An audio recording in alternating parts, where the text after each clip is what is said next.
ويصلي على القاع. قلت له ليش يصلي على القاع؟ يقول لي القاع اطهر من الكرتونه. يصلي بالحذاء. يصلي بالحذاء. يقول لي العفو القاع نفسه. زين هنا أنا تقدر تقول له تقدر تدخل الديوان مالتك ببسطال؟ قلت له اي.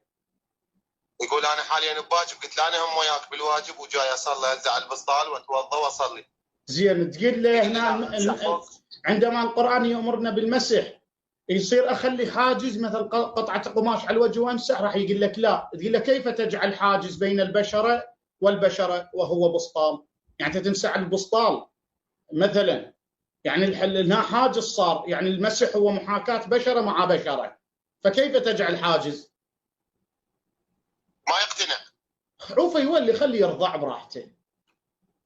مو يضوجون. يقول انتم صلاتكم غلط. خليه يصعد بالبث. خلنا افرمته من دينه. ما صعده بالبث. اسولف. اقول لهم هذا على الميدان وتعال باعوا له جاي يسولف طيح حط جماعتكم علماءكم. يقول لا هي كتب محرف وانت حرفتوه. قلت له احنا ما عندنا كتاب اسمه البخاري، الكتاب مالتكم. قل له عوفك على الميدان وحرف الكتب، وانت اشتري كتاب البخاري ونقول لك احنا افتح الصفحه الفلانيه الجزء الفلاني. قل له اشتري البخاري يعني وفلوس. شنو رايك بيهم هذول؟ حبيبي ولست عليهم بمسيطر. عوفهم اذا كانوا يشيعون عليهم. يعني ماكو ذنب عليه. ماكو ذنب عليه. لا ما عليك ذنب. انت الذنب اللي عليك لان انت جاي تشربهم حليب، هذا ذنب.